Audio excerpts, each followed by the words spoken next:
네, 오늘은 성경지리 두 번째 시간이고요. 우리 지난 시간에는 이제 이스라엘 땅과 고대 근동 땅에 대해서 개괄적으로 살펴보았습니다. 오늘은 이제 역사의 시작이라는 제목을 붙여봤어요. 그러니까 이제 창세기부터 쭉 흘러가는 가운데서 이제 보려고 그래요. 일단 지난번에 봤던 지도를 다시 한번 기억해 보십시다. 구글 지도긴 하지만은 지난번 본 지도예요.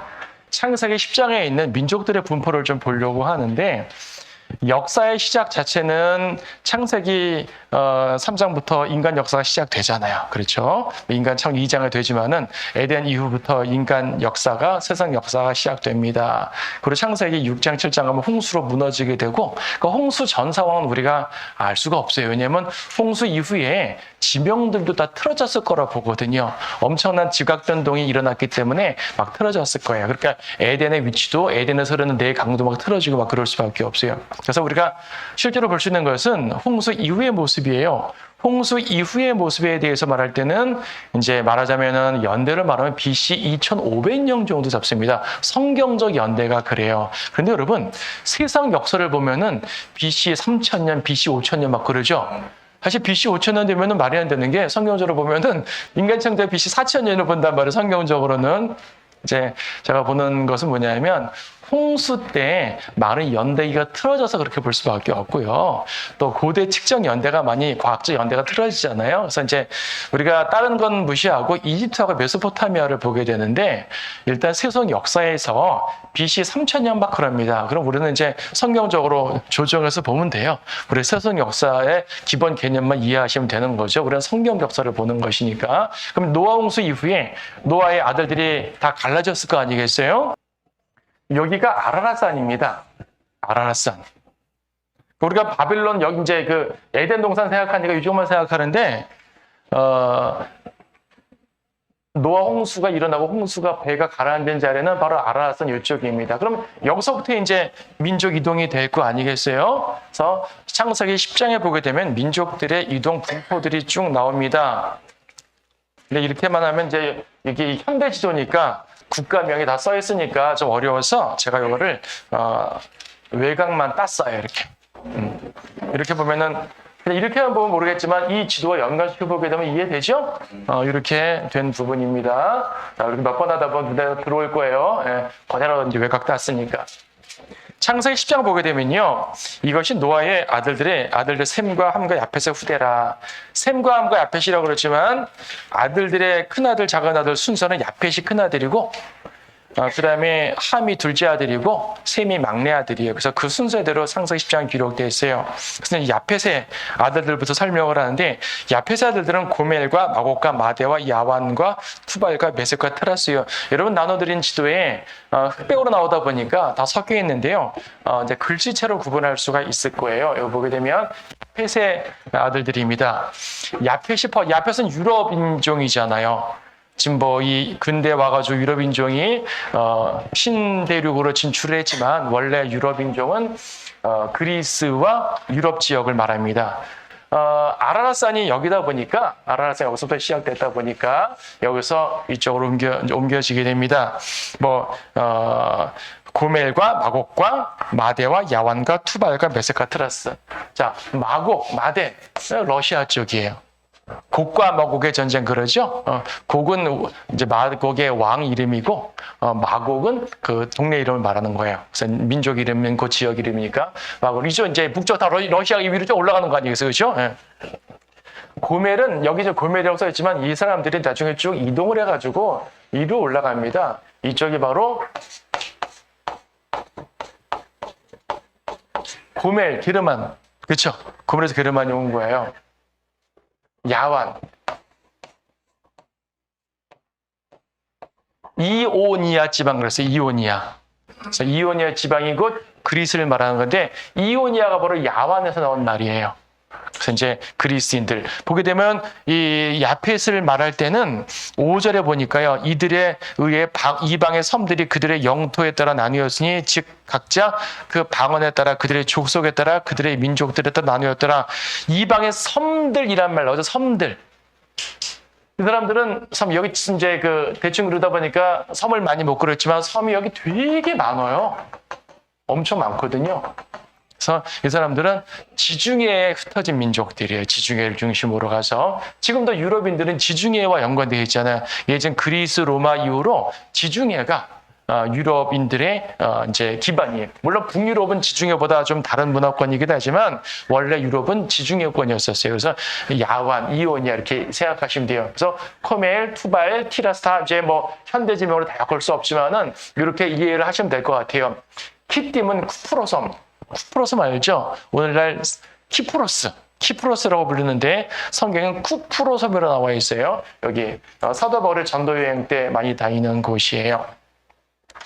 근데 이쪽이 그리스고 이쪽이 이탈리아고 뭐 더 많은 민족 이들에게서 더 많은 사람들이 분포되지만 여기 있는 거 다 쓸 수는 없으니까 기본적으로 이렇게 그려봤어요. 그래서 이제 타시스 하면 뭐가 떠오르죠?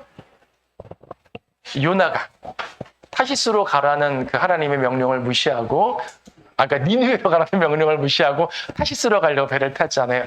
타시스는 원래 이쪽에 분포돼 있었습니다. 이쪽은 타시스인이었는데 이들이 이제 배를 타고 이쪽으로 넘어가는 것이죠. 이렇게 지금 이제 먼저 야페트 족속들을 이렇게 훑어봤어요. 야페트 족속은 그래서 이제 소아시아는 다 공통이에요. 세번 야베 다 이쪽에 있습니다. 근데 주로 북쪽과 서쪽으로 흩어졌다. 이해를 할 수가 있고요. 다음에 나오는 사람이 누구죠? 함은 좀 동쪽과 남쪽으로 많이 흩어졌죠. 남쪽으로. 자, 함은요, 여기 10장 6절에 함의 아들들은 쿠스와 미스라임과 풋과 카나안이요. 쿠스와 미스라임과 풋과 카나안이 내 아들이 있고 이들로부터 더 분화가 되는 거죠. 미스라임은 이집트입니다. 풋은 오늘날 리비아라고 그러죠. 리비아고요. 푸스가 바로 이디오피아예요. 이디오피아가 꽤 밑으로 내려와 있어요. 여러분 지도 보게 되면 전체 세계 지도 보게 되면요. 상당히 밑으로 내려옵니다. 이쪽에 사하라 사막이 있는데 그 밑으로 내려오게 돼요. 쿠스. 그리고 카나안은 우리가 잘 알고 있는 그 카나안 맞습니다.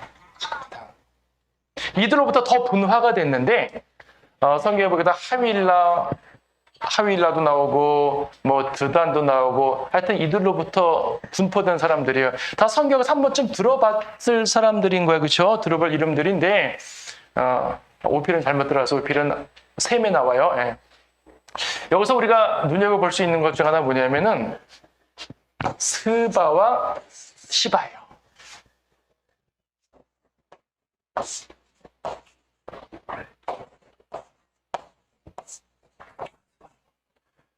솔로몬과 시바 여왕. 사람들은 솔로몬과 시바 여왕 하니까 시바가 에디오피아라고 생각을 해서 시바 여왕을 이쪽으로 생각하는데 시바가 여기예요. 이쪽은 스바고 이쪽은 시바예요. 근데 스바와 시바가 이름만 비슷한 것이 아니라 고대 같은 문화권이었어요. 이 지도를 자세히 보세요. 이게 홍해거든요. 우리가 이제 다음에 출애굽 지도를 보겠지만 출애굽할 때 요 홍해만 보게 되지만 사실 홍해는 꽤 길어요. 그렇죠? 꽤 길고 이제 홍해가 끄트머리에 양쪽에 갈라져서 시내반도가 있는 거란 말입니다. 그러니까 홍해 자체는 꽤 긴데 그 중에서 이 홍해의 끄트머리 좀 보세요. 우리 지난번에 호르무즈 해협도 되게 좁았잖아요. 이 해협도 되게 좁은 해협이에요. 그래서 이디오피아 쪽 사람들하고 이 아라비아 쪽 사람들하고 한 문명권에 있었어요. 그러다 보니까 시바와 스바가 혼동되기도 해요. 하지만 정확한 명칭을 말하면은 시바는 아프리카가 아니라 아라비아 여왕이에요. 그리고 이쪽은요 오필도 근처지만 하윌라, 시바, 오필 다 오늘날 말하는 예멘이라 그러죠. 아라비아 반도 서남 쪽에 있는 나라가 오늘날 예멘인데 이쪽이요 금생산지입니다. 금생산지라서 성경에도 시바 여왕 하게 되면 시바가 엄청난 금의 도시잖아요.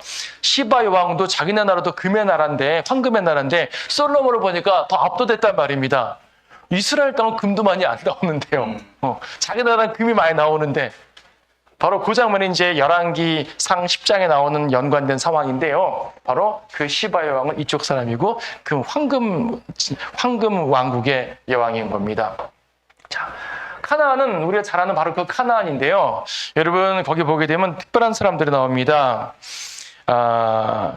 거기 14절 보면요. 13절 보면 미스라임은 루딤과 아남임과 르압임과 납투힘과 판루힘과 카슬루힘과 캅도림을 낳았더라 그랬죠. 그런데 카슬루힘에다가 어떤 설명을 하냐면 필리스티아는 카슬루힘에서 나왔더라 그랬어요. 그러니까 미스라임에서 카슬루힘이 나오고 카슬루힘에서 필리스티아가 나와요. 필리스티아가 어디냐면 이따 큰 지도로 다시 보겠지만 여기가 필리스티아입니다. 블레셋이라고 말하는 필리스티아 말이에요. 이스라엘 서남부 해안에 자리 잡은 것, 지금의 가자 지구를 중심으로 한 약간 넓은 지역이 바로 고대 필리스티아 지역인데 여호수아가 카나안 정복할 때 나중에 보겠지만요. 여호수아가 카나안 정복할 때 창세기나 여호수아나 신명기에 보게 되면 뭐 히딘들, 뭐 이렇게 여부스인들, 뭐 이렇게 족속들이 몇 명 나오죠. 아모리인들, 뭐 기르가스인들 몇 명 나오는데 필리스티아인은 안 나와요. 이 필리스티아인들은 미스라임의 후대예요. 미스라임에서 카술루임이 나오고 카술루임 별로 중요하지 않아요. 여기서 필리스티아가 나와요. 그러니까 필리스티아의 정확한 그 경로는 어떻게 되냐면은 미스라임에서 1파, 즉 이집트에서 1파가 크레테 섬으로 갑니다. 크레테 섬에서 이렇게 들어오게 돼요. 모세 때도 이미 일부가 거기 살게 됐지만 사실은 그 사람들은 거기 주로 살지 않았고 카나안 사람들이 주로 살았고요. 이 사람들은 언제 들어오냐면 이런 재판관계 시대에 삼손 때부터 필리스티아가 아주 막강한 세력으로 들어오죠. 삼손 때부터. 사실은 삼손 때 전에 샴갈이라는 사람 때 필리스티아가 들어가지고 샴갈이 소모는 막대기로 필리스티아인 600명을 쳐 죽였단 말 나옵니다. 그래서 그때부터 필리스티아가 점점점 세력을 확보하기 시작해서 이제 재판 관계 시대에, 그 다음에 사무엘의 시대에, 사울의 시대에, 다윗의 시대에 전멸된 몰락하는 거죠. 이렇게 필리스티아가 활동하게 되는데 필리스티아는 카나안 족속도 아닌 거예요. 말하자면 미스라임 족속인 거죠. 그리고 필리스티아인들의 대표 신이 다곤신 그러는데 다곤신은 물고기 신이에요. 보통 인어는 위는 사람이고 밑에가 물고기잖아요. 우리가 신화에서 말하는 인어는, 동화에서 보는 인어는 그런데 이 다곤은요, 위에가 물고기가 밑이 다리 사람이에요. 그래서 위에 물고기 머리인데 왜 물고기 신을 삼겠냐면 필리스티아가 해양민족이기 때문에. 해양민족이기 때문에. 그래서 이제 이런 과정들을 이해하게 되면은 필리스티아가 어떤 족속이고 이들은 카나안 추격도 끼지 못했기 때문에 이 사람들은 그 완전히 그 하나님께서 이들은 끝내시길 바라는 상황입니다. 이들은 없어져야 되는 민족인데 이렇게 들어왔어요. 이렇게 하면 이제 함의 족속들이 이렇게 흩어지는 거 알겠죠? 아라비아 쪽을 함이 장악했어요. 자, 그래서 보게 되면 쿠스에서 누가 나오냐면은 어디에요? 8절 쿠스가 또 림롯을 낳았으니 그가 세상 처음으로 막 힘센 자가 되었더라. 그가 주 앞에서 힘센 사냥꾼이었으므로, 자, 림롯 최초의 반역자, 최초의 왕국이면서 이 왕이 하나님을 직접적으로 대적한 최초의 사람인데, 그래서 적그리스도의 예표의 첫 번째 사람, 그러니까 카인 다음으로 적그리스도의 예표를 띠는 인물이죠. 이 림롯이 바빌론으로 말할 수 있는 가장 최초의 바빌론이에요.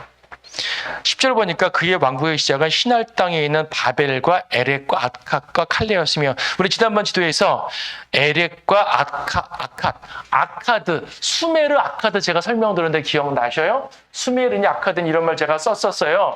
이쪽에서 유프라테스가 이렇게 흘러내려오고요. 티그리스가 이렇게 흘러내려서 합쳐지거든요. 그래서 이쪽에 바빌론 지역, 수메르 지역, 아카드 지역, 그런데 그 아카드가 이 아캇을 말하는 거예요. 그러니까 이 쿠스에서 림롯이 이쪽으로 갔죠. 여기가 바로 시날 땅이고요. 바벨론의 본거지입니다. 인류 최초의 왕국, 부정적인 왕국인데 하나님 대적하는 왕국인데 최초의 왕국은 함의 자손이 이쪽에서 세운 그 림롯의 왕국입니다. 그게 바로 바벨론이에요. 바벨론 역사가 꽤 깊은 거죠. 그래서 자, 그 다음 보면 이제 21절부터 셈 족속에 나오죠. 셈 족속. 그래서 바벨탑도 여기 세워지는 겁니다. 자, 이번엔 셈의 자손들. 21절에 셈은 모든 에벨 자손의 조상이요 형 야펫의 동생이라 그에게서도 자녀가 출생하였으니 셈의 아들들은 22절에 엘람, 아수르, 아르박삿, 룻, 아람 이렇게 되어 있고 그 나머지는 그들로 인한 또 아들들인데 21절에서는요 모든 에벨 자손의 조상이래요. 에벨은 셈의 직접 아들이 아니라 몇 대 후손이거든요. 근데 그 에벨이 전체를 대표하고 있습니다. 모든 에벨 자손의 조상이라고 그러잖아요. 이 에벨에서 히브리라는 말 나왔어요. 그래서 히브리네 조상이다라고 말하고 보통 이제 셈족 아닙니까? 셈 아니면 셈족. 셈족은 이 전체가 셈족이죠. 우리도 셈족이잖아요. 그런데 기본적으로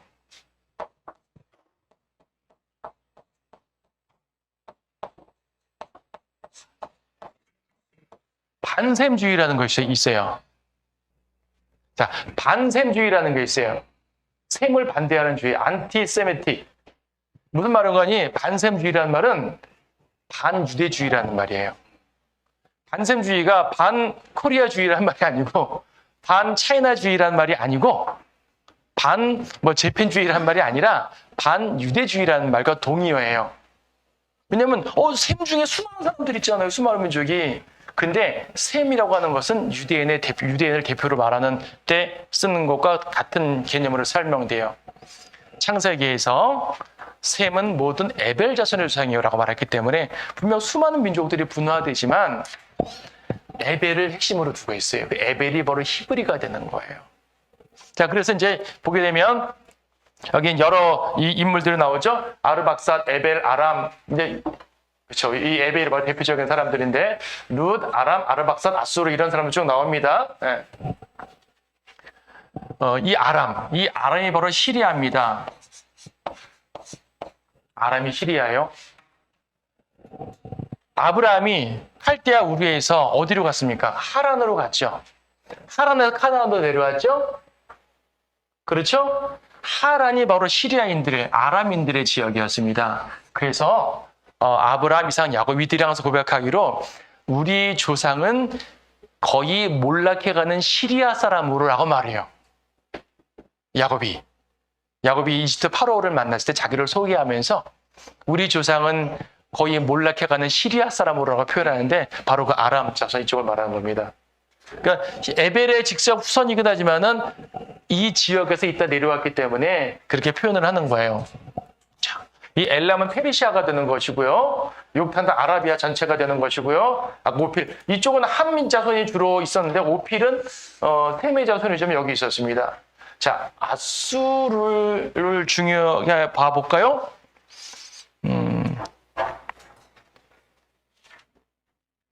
여기 10장 10절에서요. 님론 말하는 상황인데 그의 왕국의 시작은 시날 땅에 있는 바벨과 에렉과 아카 칼레였으며 그 땅에서 아수르가 나아가 니느웨와 루버스몬과 칼라와 니느웨와 칼라 사이에 렛센을 세웠더니 자, 아수르는요. 아시리아입니다.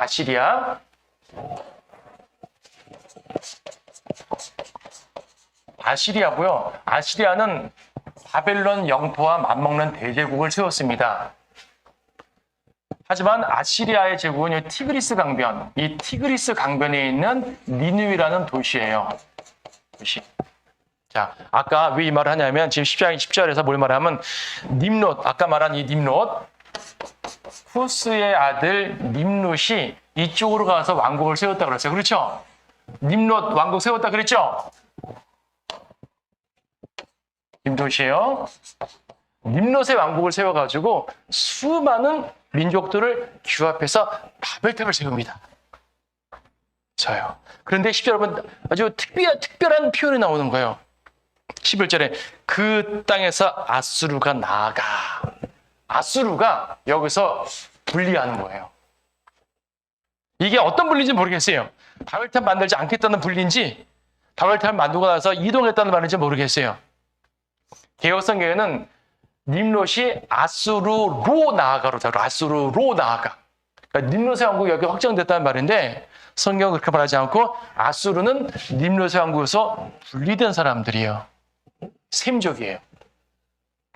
자, 이런 특별한 상황들이 있습니다. 자, 우리가 이것을 보면서 세계사의 전체적인 모습을 보게 되는데 역사의 기원을 보는 것이거든요. 여러분들이 여기 있는 이름들을 다 기억 못 하셔도 돼요. 다 기억 못 하셔도 되지만 전체적으로 볼 때에 지금 야페 족속은 유럽으로 흘러갔고요. 그렇죠. 함 족속은 아프리카와 아라비아 반도로 가는데 이 누구예요? 님롯이 바빌론까지 차지했기 때문에 사실 함족이 전체를 차지한 셈이에요. 최초의 세계 질서의 대표자는 함입니다. 지금은 함이 세계 질서에서 좀 뒤에 있잖아요. 하지만 최초의 세계 질서의 주도자는 함이었었어요. 그리고 이제 셈족은 이렇게 아시아로 퍼지게 되는 것이죠. 여기 엘람이 있지만은 이들이 바로 페르시아라 그랬어요. 페르시아는 이 전체를 먹게 되죠. 동쪽으로.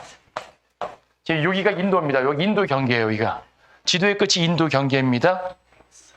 에스더에서 보게 되면은 아수에로 왕을 말하면서 페르시아 전국에서 어디 인도까지 다스렸던 아수에로라는 말 나와요. 에스더 1장에 인도가 나옵니다. 성경 인도가 한번 나와요. 그 전체지요. 그래서 이제 인류가 이렇게 분화됐다는 걸 볼 수가 있습니다. 초기 역사를 보게 되면 오늘날 역사를 다 알 수 있어요. 그리스 중에서 그리스 민족, 러시아, 히브리, 이집트, 쿠스, 그 다음에 바빌론. 이 정도만 기억하면은 여러분들 성경을 볼 때 큰 무리가 없을 겁니다. 자, 여기까지 지명이 많이 나오니까 좀 혼돈될지 모르지만은 이렇게 구분이 된다라는 것만 이해하시면 될 것 같아요. 자, 다시 본래 시대로 넘어가 봅니다. 이것이 이스라엘이라고 그랬습니다. 그렇죠? 그리고 이스라엘의 기본 지도는 여기 갈릴리 바다가 있고 요단강이 있고 사해 바다가 있다고 그랬어요. 자, 이게 이스라엘 기본이에요. 지난주에 여기서 우리가 세켐하고 그렇죠. 세켐을 중심으로 설명드렸었던 것 같아요. 세켐과 헤브론을 설명드렸는데 오늘은 요단 동쪽의 나라들을 간단히 말씀드릴게요.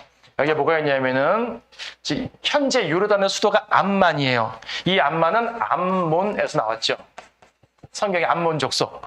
암몬 족속의 위치가 여기입니다. 암몬 밑이 모압. 모압이 있고요. 모압 밑에 에돔이 있습니다. 에돔은 거의 이스라엘 끝머리까지 내려갑니다. 자, 이 나라들이 모두 요르단이에요. 오늘날은 다 한 나라예요. 선거시대는 각각 나라였었어요.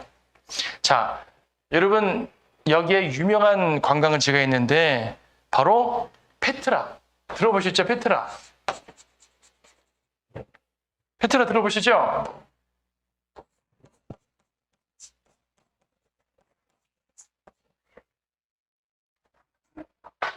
이거요.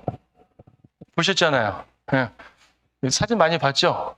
이렇게 다큐멘터리도 하고 저도 전에 딴 시간에 보여드린 바도 있고 바위 틈에서 펼쳐지는 고대 왕국의 유적이에요. 이 한 건물만 유명한 것이 아니라 들어가면 이렇게 엄청 넓은데 수많은 그 바위를 뚫어가지고 도시를 만들었어요. 이게 고대의 페트라라는 곳인데 바로 이곳이 이스라엘 백성이 앞으로 들어갈 땅이라고 하죠. 여기에 페트라가 있습니다. 그래서요, 페트라는 에돔에 속한 지역이거든요. 오늘날은 요르단 지역이잖아요. 그래서 여기 가려면 요르단 비자를 가서 가야 돼요. 이스라엘 비자 갖고 안 됩니다. 요르단으로 들어가야 되는 거예요. 이스라엘로 가도 요르단으로 넘어가야 되는 거예요. 이스라엘 땅 아닙니다. 요르단 땅입니다. 자, 이 말을 왜 드리냐면은 성경 시대에요. 왕의 대로로 말 들었죠. 왕의 대로. 왕의 대로 들어보셨어요? 킹스 하이웨이. 왕의 대로가 뭐예요? 왕의 대로가 뭐예요? 우리 주님 재림할 때 왕의 대로를 간다 그러잖아요. 왕의 대로는 재림의 행로가 아니라 원래 고대 무역로의 이름이에요. 여기가 다마스커스입니다. 다마스커스 하면 제일 유명한 게 뭡니까, 여러분? 성경에서. 다마스커스 하면 제일 먼저 떠오르는 게 뭐예요? 사도 바울이 다마스커스로 가가지고 박해하러 갔다가 회심한 장면이 다마스커스죠? 그거는 신약의 내용이고, 구약적으로 말하면 다마스커스는 시리아 땅이에요. 시리아의 수도고요. 구약에도 다마스커스가 많이 나와요. 다윗이 여기까지 정복하러 갔었어요. 더 위까지 갔었어요, 사실은. 다마스커스는 고대에도 꽤 유명한 무역로인데요. 여기까지 이르는 길이 두 개가 있습니다. 하나는 여기 아카바라고 써 있죠. 여기를 성경에서는 온 게벨이라고 부릅니다. 나중에 보겠지만 이스라엘이 출애굽할 때 이쪽으로 들렸다 갑니다. 이렇게 해가지고 여기 들려가지고 이렇게 올라가거든요. 그런데 에시온 게벨에서부터 페트라를 지나서 요르단을 지나가지고 다마스커스로 가는 길이 있어요. 이게 왕의 대로예요.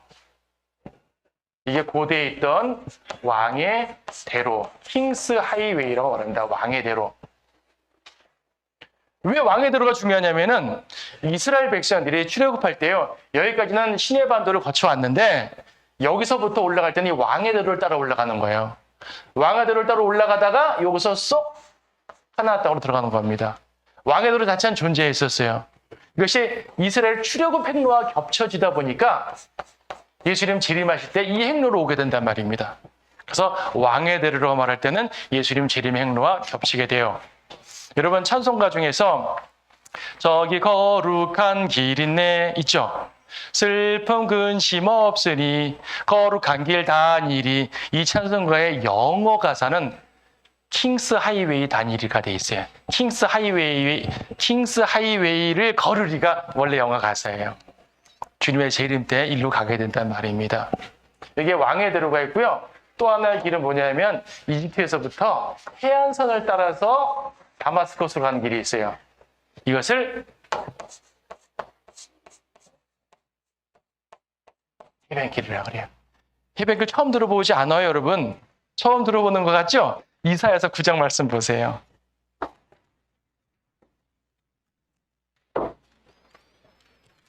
이사야 9장 말씀 보게 되면 그럼에도 불구하고 그 침침함에 괴로움을 당하던 때만큼은 되지 않을 것이니 그가 스불론 땅과 납달의 땅은 처음에는 가볍게 괴롭히셨다가 그 후에 요단 건넌 민족들의 갈릴리에 있는 해변길에서 더욱 가혹하게 괴롭히셨을 때라.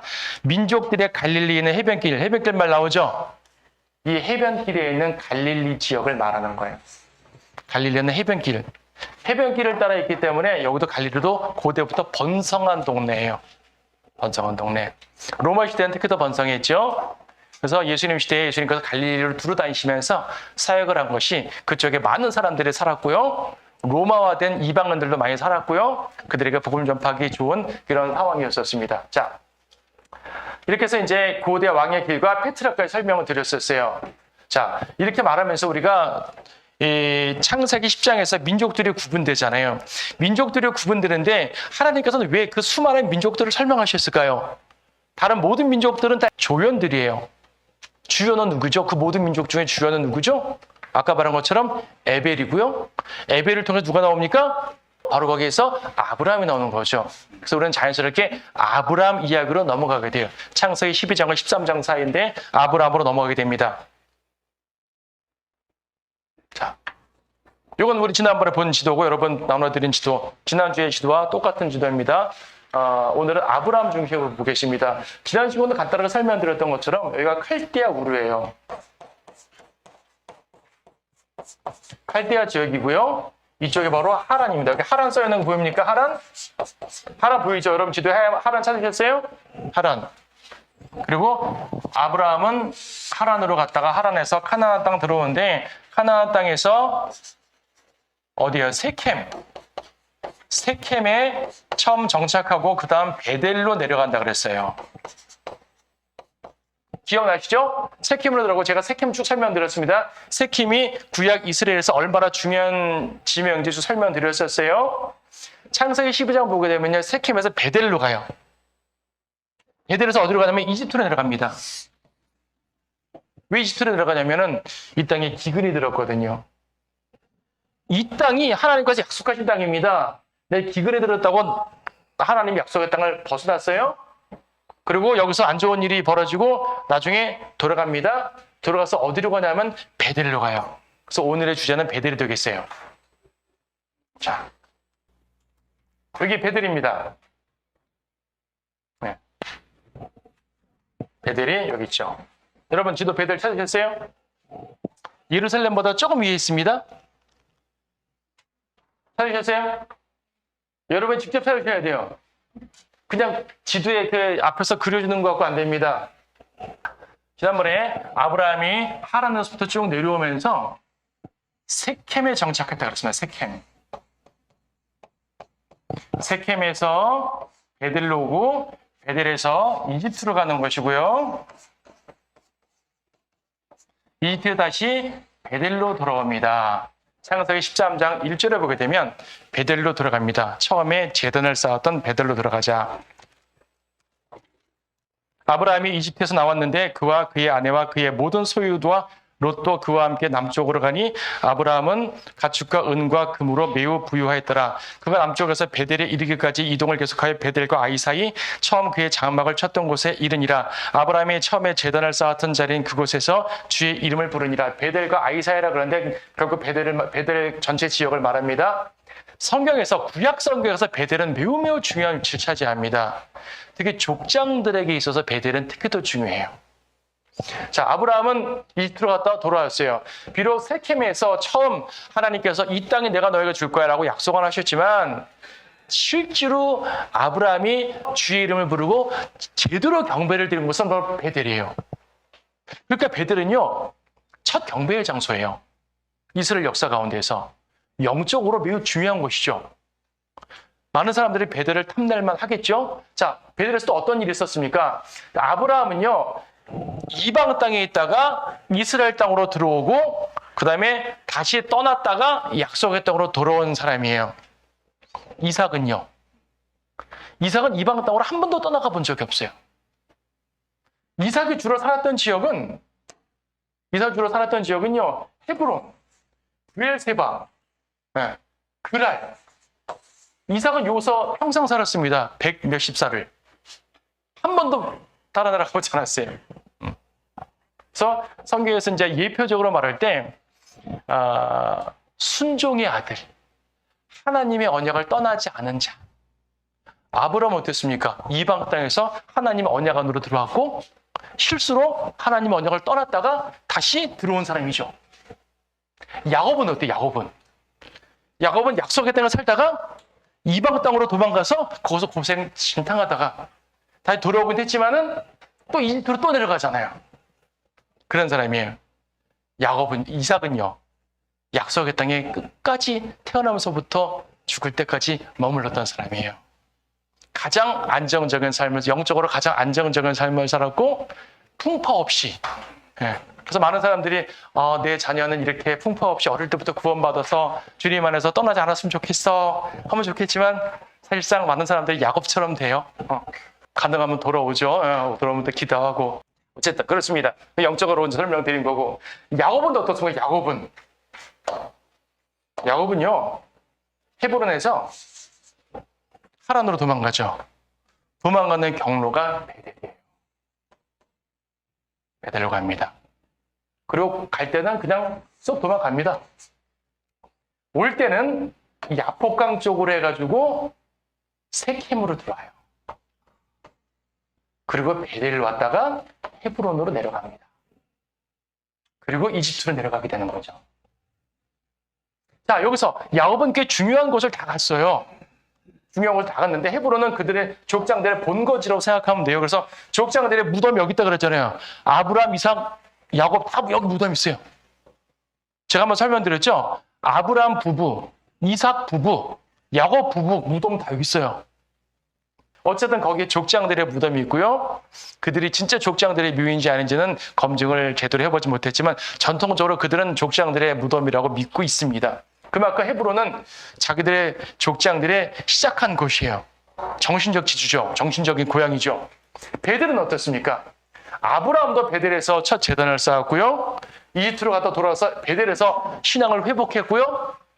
자, 이삭도 하란으로 도망갈 때 베델에서 멈췄어요. 베델에서 하룻밤 잡니다. 자면서 하나님께서 야곱의 사다리를 보여주시죠. 네가 어딜 가든 내가 너 지켜줄게. 이게 베델에서의 언약이에요. 하나님께서 아브라함에게 내가 너에게 이 땅을 주리라 약속하셨죠. 너의 씨에게 이 땅을 주리라 약속하셨죠.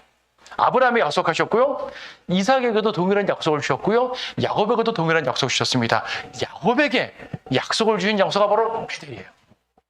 그러니까 베델은 야곱에게 얼마나 영적으로 중요한 곳이에요. 비록 자기는 형을 속이고 도망가지만 하나님의 약속을 받고 보호를 받고 나는 주님 안에 있는 사람이구나. 나는 안전하게 갈 수 있어. 이길 수 있어. 하고 떠나는 것이 바로 베델이에요.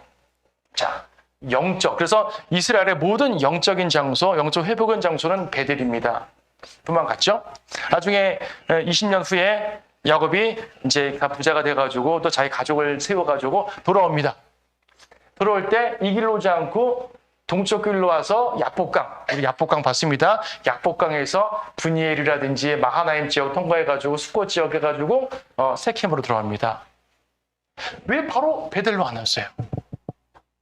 베델에서 야곱은 하나님께 서원을 했습니다. 하나님께서 나를 다시 이곳으로 보내주시면 나는 내가 얻은 모든 것을 11조를 주님께 드리고 내 모든 것을 주님께 바치고 하여튼 주님께 바치겠다는 헌신을 합니다. 근데 안 왔어요. 세켐으로 갔어요. 세켐으로 가서 어떤 일이 벌어졌죠?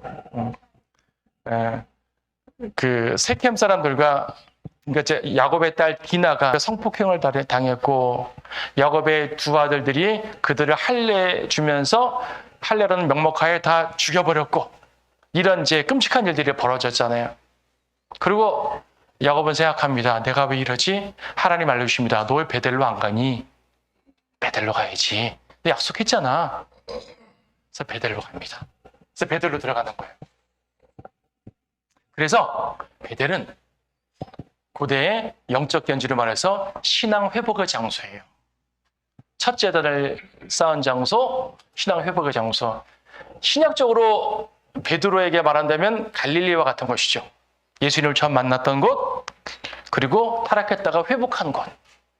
마치 영적인 첫사랑과 같은 것이 바로 베델이에요.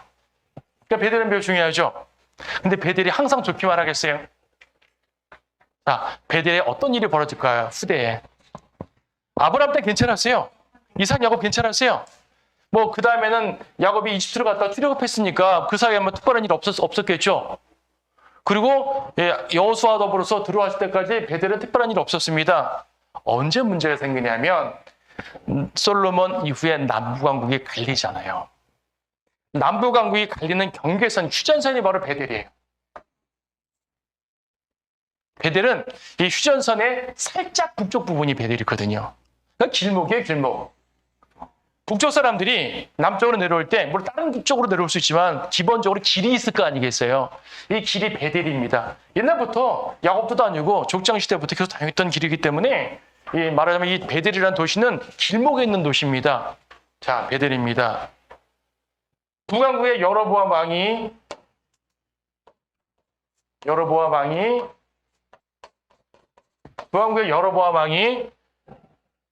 르호보암으로부터 왕국을 뺏은 다음에 이 확실한 분리를 짓기 위해 남쪽 성전을 갖지 못하게 하죠. 자, 왕국은 분리됐어도 북왕국 사람들이 성전 경배하러 내려왔거든요, 예루살렘으로. 그걸 못하게 막았죠. 막아서 베델에다 뭘 세웠어요? 금송아지. 그래서 이스라엘의 최북단이 어디라고요? 단. 원래 최남단은 브엘세바인데 이쪽으로 경계가 끊겼으니까 북왕국의 최남단은 베델이잖아요. 그래서 단과 베델에다가 금송아지를 만들죠. 베델은 영적 약속을 받은 영적인 언약을 세운 곳이고 영적 회복을 이루는 곳이 베델입니다. 하지만 북왕국 이후로 베델은 우상 숭배의 도시가 되는 거예요. 우상 숭배의 도시. 그래서 호세아서와 아모스서에 보게 되면 너희는 베델로 내려가지 말라라고 말해요. 베델로 가서 그래 베델로 가려면 가. 베델에 가서 범죄해 까짓 거. 너희들 범죄하기 좋아하잖아. 그래 베델에 가서 섬겨.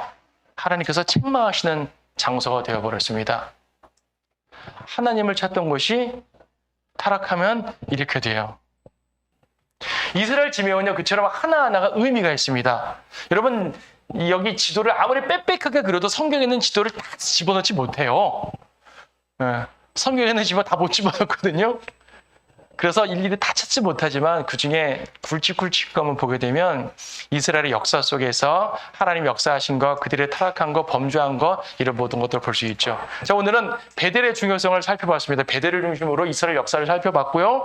또 그 앞에서 아브라함의 여정을 통해서 왕의 대로와 또 페트라에 대한 모습까지 살펴봤습니다. 그 앞서서는 그 이방 민족의 분포를 봤는데 창세기 10장부터 창세기 전체를 본 거예요. 지금 우리는 창세기 전체에서 중요한 이제 모습들을 봤고요. 다음 주에 출애굽 상태를 볼 텐데 이런 지명들과 역사를 함께 이해하게 되면 성경의 이해가 훨씬 높아지죠. 여러분이 이 과정을 공부할수록 성경에 대한 지식이 더욱더 늘어나기를 바랍니다.